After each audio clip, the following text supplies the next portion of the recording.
la exposición sobre interfaz y periféricos. Somos el equipo 1. ¿Qué es una interfaz? Generalmente no es posible conectar en forma directa un dispositivo periférico a un microprocesador por la falta de compatibilidad que tienen estos, así que es necesario recurrir a un circuito. Este circuito se conoce como interfaz, que permite el acoplamiento entre los dispositivos periféricos y el microprocesador. La interfaz es la parte donde se elimina la incompatibilidad de estos distintos tipos de lenguaje. Existen distintos tipos de interfaz. Una de ellas es el hardware-software. Este consiste en conectar componentes físicos con las aplicaciones, programas y herramientas, es decir, la interacción entre los programas y el usuario. Interfaz de tipo hardware son aquellos dispositivos que se pueden recibir, procesar y emitir datos, y estos interactúan la entrada y la salida. Interfaz de tipo software es aquella en que el usuario puede manejar el programa. Interfaz de gráfica de usuario, también conocido por sus siglas IGU o GUI, es aquella en la que permite que el usuario interactúe y establezca un contacto más sencillo, fácil para manejar la PC. Un ejemplo de ello son las imágenes, iconos y menús que vemos en nuestro monitor. Los primeros en desarrollarlo fue Apple y Microsoft. Interfaz hipertextual de usuario. Esta consiste en general son los hipervínculos o referencias cruzadas que nos permiten ir a otros documentos. Y esto es lo que permite que el usuario interactúe con los demás contenidos. ¿Qué es un periférico? En los periféricos encontramos la fiabilidad, la duración, la densidad, la reutilización, los tipos de acceso y la transpirabilidad. La fiabilidad es la probabilidad de que se produzca un error en la entrada o salida. La duración es la permanencia sin alteración de los datos a largo tiempo. Densidad se refiere a la cantidad de datos. Como en datos tenemos a los bits o caracteres contenidos por una unidad de volumen, superficie o longitud ocupada. Reutilización. Un soporte de información se dice reutilizable cuando nos permite guardar nueva información sobre datos que ya resultan obsoletos o reescribir estos. Tipos de acceso. Encontramos que son características vinculadas al dispositivo lector o grabador. Como ejemplo tenemos la cinta magnética. Transpirabilidad. Es un soporte de información, es transportable, si es susceptible, debe ser trasladado desde una unidad periférica a otra. Ejemplo, un disco duro, memoria USB, etc. Partes generales de un periférico. Cada periférico suele estar conformado por dos partes, una en parte mecánica y otra electrónica.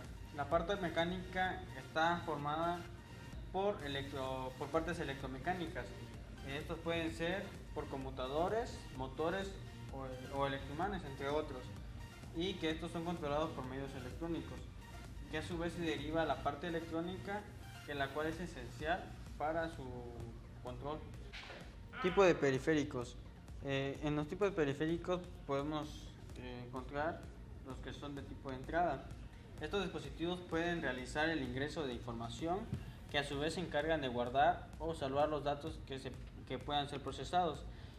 Algunos ejemplos de estos periféricos puede ser en un computador, un teclado, un escáner, el mouse o el micrófono. Los periféricos de salida son aquellos que emiten la información de la cual en un momento fue procesada a través de un CPU. Estas pueden ser de manera gráfica o auditiva, los cuales se convierten en patrones de bits para que esto sea comprensible al usuario. Algunos ejemplos de los periféricos de salida podemos ver un monitor, unas bocinas una impresora o un fax, entre otros. Los periféricos de almacenamiento son aquellos que almacenan los datos y se transforman la información en señales, que estas a su vez son codificadas para así permitir su transmisión, la detección e interpretación hacia otro dispositivo.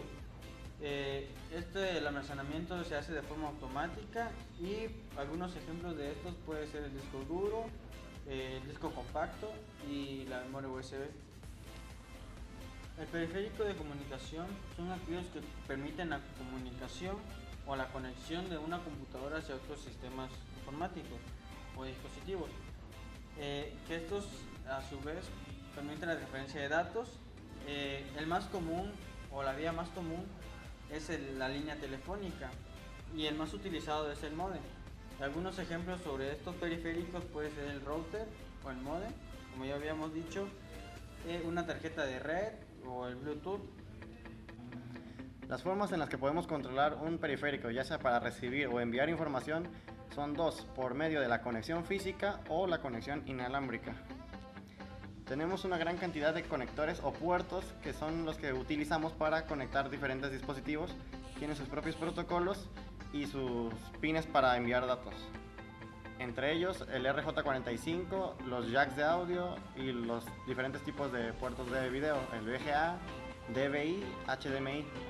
El PCI y los puertos DIMM se utilizan para conectar más tarjetas con diferentes características, ya sean de audio o de video. Los USBs en sus tres variedades, en tipo A, B o las MIN, flexores o buses de datos, que son los cables que se utilizan para transmitir la información, sockets específicos para microprocesadores e incluso cables de fibra óptica. El conector RJ45 es utilizado para la conexión de internet por el cable Ethernet.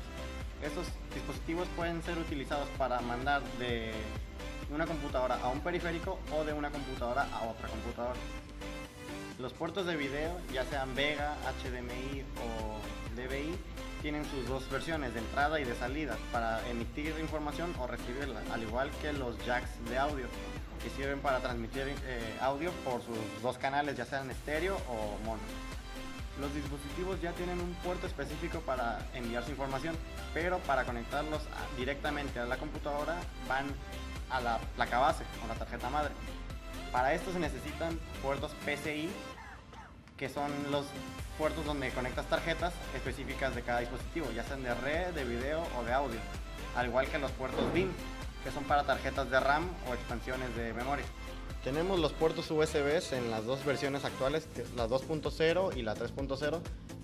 En lo que cambian es en la velocidad de datos, la cual es mayor en la versión 3.0.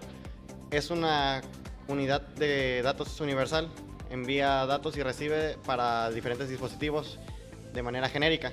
Tiene dos versiones o tipos de forma del conector, la tipo A, que es rectangular, y la tipo B, que es como forma cuadrada. Los flexores y bus de datos son más que nada cables que sirven para conectar diferentes dispositivos y transmitir datos, pero estos tienen conectores específicos y son genéricos. También existen diferentes conectores como macho-macho o macho-hembra, que sirven para interconectar diferentes buses de datos o algunos dispositivos, al igual que cables de fibra óptica que sirven para enviar información por medio de luz de una manera muy rápida. La otra forma de conectar dispositivos es a través de la conexión inalámbrica. Esta no se maneja por cables o alguna conexión directa, sino por el envío de señales electromagnéticas. Entre estas tenemos las tres más populares, serían el Wi-Fi, el Bluetooth y más recientemente el NFC. La señal Wi-Fi tiene una banda específica que es la 802.11, que trabaja en diferentes versiones, la tipo B, la G, N o AC. Lo que cambia entre estas versiones es la frecuencia de banda de 2.4 GHz hasta 5 GHz y la velocidad de transmisión de datos, desde 8, 10 o 30 megabytes por segundo. El Bluetooth es un sistema de transmisión de datos inalámbrica, pero de campo cercano, entre unos 5 y 10 metros. Las versiones más utilizadas son la 3.0 y 4.0. Lo que cambian es el consumo de energía. pueden mandar información entre unos 3 megabytes por segundo. La NFC es el último tipo de comunicación que es de tipo cercano, entre 1 a 2 centímetros para que los datos se puedan enviar. La ISO que marca esta norma es la 14443, que es por identificación de radiofrecuencias. Trabajan en una muy baja tasa de datos, de entre 0.5 a 1 megabyte por segundo. Las señales electromagnéticas pueden ser decodificadas a binario para ser detectadas por las computadoras o componentes periféricos mediante antenas emisoras y receptoras. Para concluir, podemos decir que se necesita de una interfaz gráfica para que el usuario entienda la información que recibe y emite la computadora, al igual que puertos que conectan diferentes dispositivos o periféricos, los cuales pueden enviar información o recibirla de manera física o alámbrica o electromagnética de manera inalámbrica.